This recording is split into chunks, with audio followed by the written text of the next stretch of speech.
اعوذ باللہ من الشیطان الرجیم بسم اللہ الرحمن الرحیم۔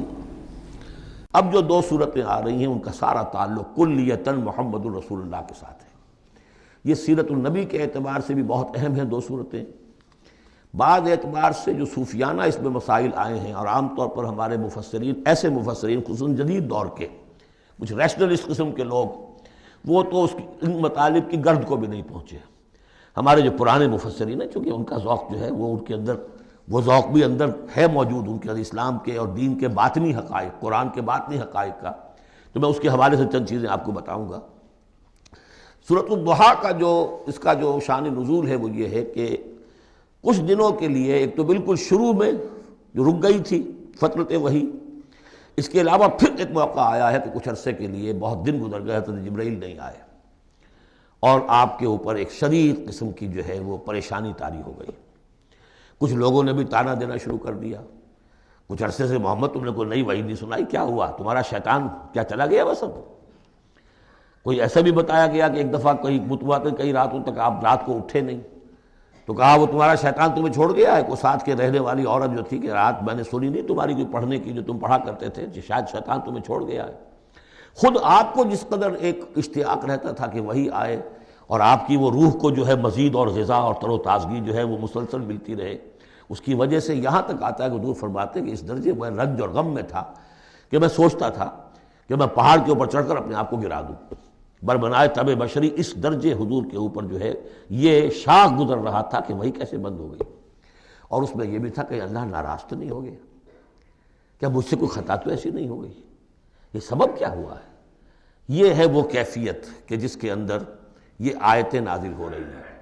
اور اب آپ اس کو سمجھ لیجئے کہ اس کا نفسیاتی اور انسان کی باطنی کیفیات کے ساتھ کیا تعلق ہے۔ انسان پر دو طرح کی کیفیات طاری ہوتی رہتی ہیں، جیسے میں نے پہلے ایک دفعہ آپ کو بتایا صدیق اور شہید کے درمیان جو فرق ہے بنیادی، کہ کچھ بنیادی طور پر لوگ ایکسٹروورٹس ہوتے ہیں، کچھ بنیادی طور پر انٹروورٹس ہوتے ہیں۔ ایکسٹروورٹس کھیل کود بھاگ دوڑ، لوگوں سے ملنا جلنا، گفتگو ہے، اسے دھکا دے دیا، اس سے مذاق کر لیا، اسی میں وہ خوش رہتے، بڑے مگن رہتے، تنہائی انہیں کاٹ کھانے کو دوڑتی ہے۔ اور ایک انٹروورٹس ہوتے ہیں کہ وہ مجلس وغیرہ کو نہیں ہوتا، اپنے تنہائی میں کہیں بیٹھے ہیں، غور و فکر کر رہے ہیں، سوچ بچار کر رہے ہیں، انہیں وہ مجلس سے زیادہ اپنا گوشہ تنہائی جو ہے وہ زیادہ عزیز ہوتا ہے۔ تو یہ دو مزاج اللہ نے بنائے ہیں۔ اسی طرح ہر انسان کے اوپر آلٹرنیٹلی کچھ کیفیات آتی ہیں جس کو ہم کہتے ہیں میرا موڈ آف ہے۔ ایک طرح کا قبض سا ہو جاتا ہے طبیعت میں بندش سی ہوتی ہے، کسی وقت اسی شخص کے اندر پھر انشراح سا ہو جاتا ہے، پھر ہنسنے بولنے کو جی چاہتا ہے، گفتگو کرنے کو جی چاہتا ہے۔ تو یہ کیفیت جب انسان کی روحانی زندگی سے متعلق ہو جائے تو اس کو پھر صوفیہ نے نام دیا قبض اور بسط۔ کبھی طبیعت میں انشراح ہے، انبساط ہے، طبیعت جو ہے وہ آبادہ ہے، ہر چیز میں روشنی کا پہلو آدمی دیکھ رہا ہے۔ ہر چیز کے اندر آپ کو معلوم ہے ایک تاریک رخ بھی ہوتا ہے کسی معاملے کا، اور روشن رخ بھی ہوتا ہے۔ اس وقت انسان روشن رخ کو دیکھتا ہے، اور ایک وقت میں آتا ہے کہ طبیعت میں بندش سی لگ گئی ہے، جیسے اندر کوئی پکڑ لیا کسی نے۔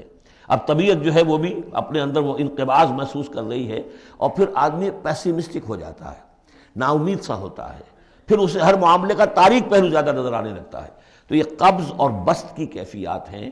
جب کبھی قبض کی کیفیت ہو، قاضی ثناء اللہ پانی پتی رحمۃ اللہ علیہ نے تفسیر مظہری میں لکھا ہے کہ قبض کی کیفیت میں اس صورت کا پڑھنا تریاق ہے۔